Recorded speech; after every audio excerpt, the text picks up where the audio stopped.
പ്രവാസ ലോകത്തെ വാർത്തകളും വിശേഷങ്ങളും അതുപോലെ മാറി മാറി വരുന്ന നിയമങ്ങളും നേരത്തെ അറിയാൻ ഈ ചാനൽ സബ്സ്ക്രൈബ് ചെയ്യൂ. അടുത്തുള്ള ബെല്ലൈക്കൺ എനേബിൾ ചെയ്യാൻ മറക്കേണ്ട. നമസ്കാരം. ഒമാൻ വാർത്തകളിലേക്ക് സ്വാഗതം.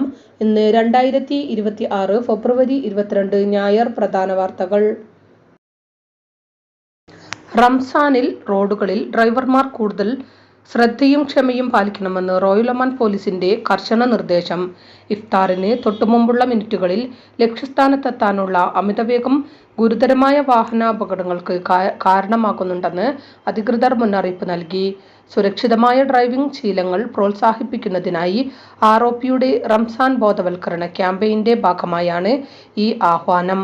വൈകുന്നേരങ്ങളിൽ അമിതവേഗത്തിൽ വാഹനമോടിക്കുന്നത് അപകടങ്ങൾ സൃഷ്ടിക്കുന്ന സാഹചര്യം കഴിഞ്ഞ വർഷങ്ങളിൽ റിപ്പോർട്ട് ചെയ്തിരുന്നു. ഈ സാഹചര്യത്തിലാണ് മുന്നറിയിപ്പുമായി റോയൽ ഒമാൻ പോലീസ് അധികൃതർ റംസാൻ ആദ്യത്തിൽ തന്നെ രംഗത്തെത്തിയിരിക്കുന്നത്. ഇഫ്താർ സമയത്തിന്റെ അതിവേഗ ഡ്രൈവിംഗ് അപകടങ്ങൾക്ക് വഴിയൊരുക്കും. ബുറൈമയിലെ ഹോട്ടലിൽ പത്തനംതിട്ട സ്വദേശിയെ മരിച്ച നിലയിൽ കണ്ടെത്തി.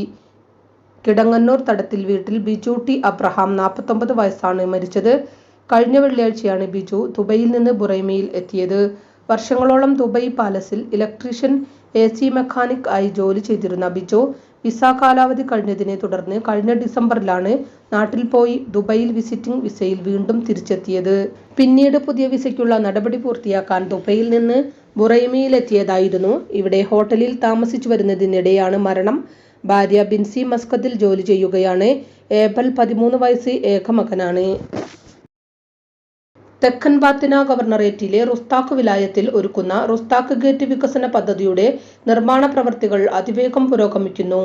നഗരഭൂപ്രകൃതി മെച്ചപ്പെടുത്തുന്നതിനും വിലായത്തിന്റെയും ഗവർണറേറ്റിന്റെയും സമ്പന്നമായ ടൂറിസം സാധ്യതകൾ പ്രദർശിപ്പിക്കുന്നതിനുള്ള അധികൃതരുടെ ശ്രമങ്ങളുടെ ഭാഗമാണ് വികസന പദ്ധതികൾ. റോഡ് സുരക്ഷ വർദ്ധിപ്പിക്കുന്നതിനും റോഡപകടങ്ങളിൽ നിന്നുള്ള മരണങ്ങളും നാശനഷ്ടങ്ങളും കുറയ്ക്കുന്നതിനുമായി പുതിയ സിലിണ്ടർ ബാരിയറുകൾ സ്ഥാപിച്ച് ഗതാഗത ആശയവിനിമയ വിവരസാങ്കേതിക മന്ത്രാലയം. വഴക്കമുള്ളതായ ബാരിയറുകളാണ് പുതുതായി സ്ഥാപിക്കുന്നത്. റോഡ് ബാരിയറുകളുമായി വാഹനങ്ങളുടെ കൂട്ടിയിടിയുടെ തീവ്രത കുറയ്ക്കുകയെന്ന ലക്ഷ്യത്തിലുള്ള പുതിയ സിലിണ്ടർ ബാരിയറുകൾ ദാഖിലിയ ഗവർണറേറ്റിലെ ഇസ്കി വിലായത്തിലെ ഗറൂത്ത് പ്രദേശത്ത് 300 മീറ്റർ ദൈർഘ്യമുള്ള അപകടകരമായ വളവുകളിലാണ് ആദ്യമായി സ്ഥാപിച്ചിരിക്കുന്നത്. വാഹനം ബാരിയറുമായി കൂട്ടിയിടിക്കുമ്പോൾ വഴക്കമുള്ള വസ്തുക്കൾ കൊണ്ട് നിർമ്മിച്ച സിലിണ്ടറുകൾ അക്രമാസക്തമായ റീബൗണ്ട് അല്ലെങ്കിൽ റോൾ ഓവർ ചെയ്യുന്നതിന് പകരം ബാരിയറിനൊപ്പം വാഹനം കറങ്ങുകയും അപകടത്തിന്റെ കാഠിന്യം കുറയുകയും ചെയ്യുന്നു. കൃത്യമായ മാനദണ്ഡങ്ങളും അന്താരാഷ്ട്ര തലത്തിൽ അംഗീകരിച്ച ക്രാഷ് ടെസ്റ്റുകളും അനുസരിച്ചാണ് സിലിണ്ടറുകൾ രൂപകൽപ്പന ചെയ്തിരിക്കുന്നത്.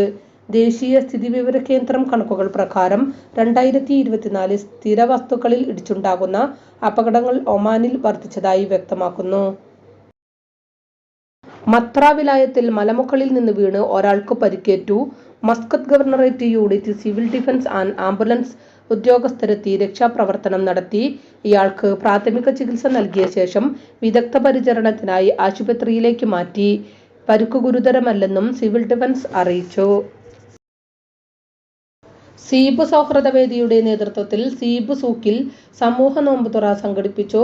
സമൂഹത്തിന്റെ നാനാതുറയിൽ നിന്നും വിദേശികളും സ്വദേശികളും അടക്കം 1000-ലധികം പേർ നോമ്പുതുറയുടെ ഭാഗമായി. തെക്കൻ ബാത്തിന ഗവർണറേറ്റിലെ മുസന്നയിൽ ഒരുങ്ങുന്ന സ്പോർട്സ് സിറ്റി പദ്ധതിയുടെ ഭാഗമായ ഇന്റഗ്രേറ്റഡ് സ്പോർട്സ് സ്റ്റേഡിയത്തിന്റെ 3ാം ഘട്ടത്തിന്റെ രൂപകൽപ്പനയ്ക്കുള്ള കൺസൾട്ടൻസി സേവനങ്ങൾക്കായി 4,06,50,000 റിയാൽ അനുവദിച്ചു. നേരത്തെ നൽകിയ വിശദാംശങ്ങൾ പ്രകാരം ഇന്റഗ്രേറ്റഡ് സ്പോർട്സ് സിറ്റിയിൽ ഒരു ഫുട്ബോൾ സ്റ്റേഡിയം, അരീന, മൾട്ടി സൗകര്യങ്ങൾ, ഹോട്ടലുകൾ, ഓഫീസുകൾ, മ്യൂസിയം, പരിശീലന ഗ്രൗണ്ടുകൾ, ഫിസിയോതെറാപ്പി സെന്റർ, ഔട്ട്ഡോർ പരിപാടികൾക്കുള്ള തുറസായ സ്ഥലങ്ങൾ, അന്താരാഷ്ട്ര പരിപാടികൾ നടത്തുന്നതിനുള്ള കായിക സൗകര്യങ്ങൾ, വാണിജ്യ വിനോദ സൗകര്യങ്ങൾ എന്നിവ ഉൾപ്പെടും. വടക്കൻ ബാത്തിന ഗവർണറേറ്റിലെ ഷിനാസ് വിലായത്തിൽ വൻകിട ചെമ്മീൻ വളർത്തൽ പദ്ധതിക്ക് തുടക്കം. 15 ഹെക്ടർ ഭൂമിയിലാണ് ഈ ആധുനിക മത്സ്യകേന്ദ്രം ഒരുങ്ങുന്നത്. 2.35 കോടി ഒമാനി റിയാൽ നിക്ഷേപമുള്ള വൈറ്റ് ലെഗ് ചെമ്മീൻ കൃഷി പദ്ധതിയുടെ നിർമ്മാണ പ്രവർത്തനങ്ങൾ ആരംഭിച്ചതായി കൃഷി മത്സ്യബന്ധന ജലവിഭവ മന്ത്രാലയം അറിയിച്ചു. പ്രതിവർഷം 7500 ടൺ വൈറ്റ് ലെഗ് ചെമ്മീൻ ഉൽപ്പാദിപ്പിക്കാനാണ് പദ്ധതി ലക്ഷ്യമിടുന്നത്. ഇതോടെ ഒമാനിലെ ഏറ്റവും വലിയ അക്വാകൾച്ചർ സംരംഭങ്ങളിൽ ഒന്നായി ഇത് മാറും. ഇന്നത്തെ വാർത്തകളും വിശേഷങ്ങളും ഇവിടെ അവസാനിക്കുന്നു. കൂടുതൽ വാർത്തകളും വിശേഷങ്ങളുമായി നാളെ കാണാം. നന്ദി, നമസ്കാരം.